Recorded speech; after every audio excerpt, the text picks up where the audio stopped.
Ada yang menarik dari eh, petisi atau ikrar yang disampaikan oleh komunitas STF Triakarya yang kebanyakan para akademisinya juga seorang rohaniawan. Di situ ada eh, Romo Magnis Suseno dan lain-lain.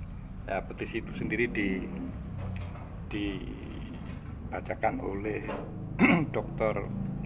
Simon B.L. Cahyati, karena apa yang ada penggalan kalimat yang di dalam ikrar itu mengingatkan saya sekitar 44 tahun yang lalu, itu yang di satu pantun yang disampaikan oleh guru bahasa Indonesia saya itu,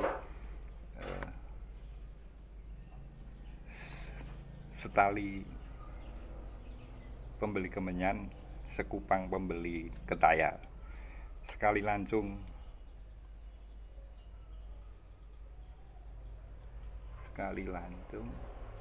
keujian, seumur hidup orang tidak akan percaya.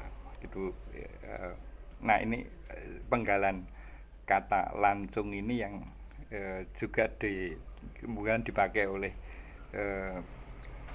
ikrar tersebut, yang penggalannya kurang lebih begini: kekuasaan yang digunakan secara langsung itu akan merusak etika dan hukum, begitu.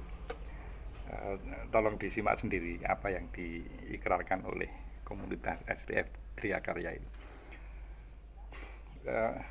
Saya jadi bertanya, apakah itu berlaku bagi dunia politik?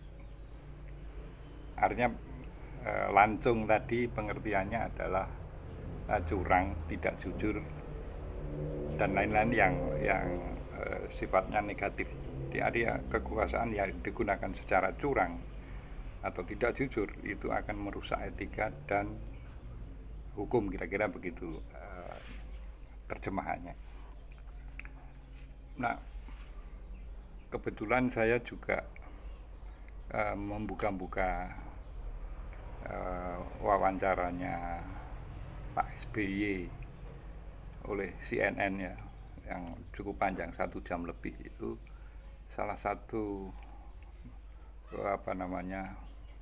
yang diungkap di situ adalah putusan MK yang meloloskan salah satu paslon yang sampai sekarang juga akhirnya menimbulkan respon yang bergelombang dari kalangan akademis, bahkan sampai ke rohaniawan.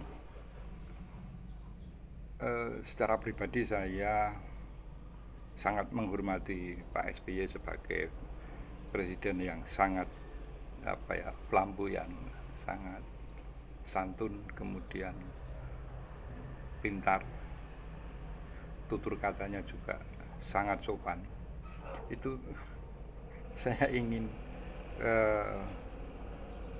memahami bagaimana posisi beliau ketika harus berlabuh ke kubu yang pada beberapa bulan sebelumnya itu sempat mengkritik keputusan MK itu.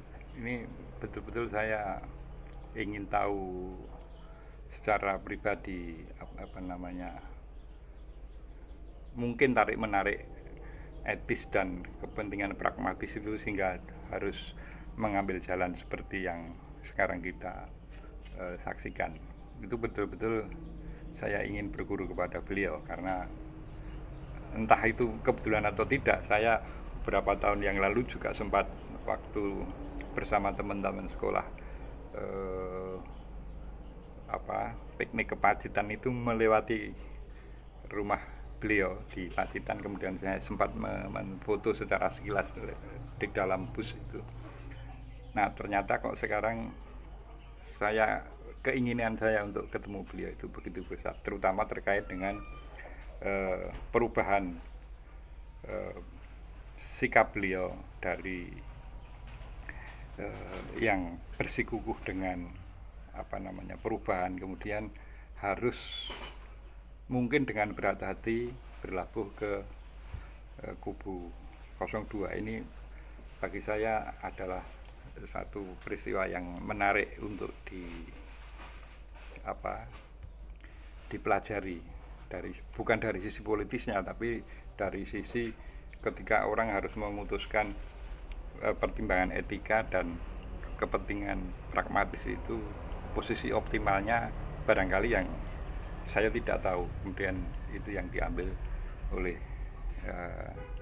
presiden kita yang ke-6, yaitu Pak Susilo Bambang Yudhoyono. Salam konstitusi.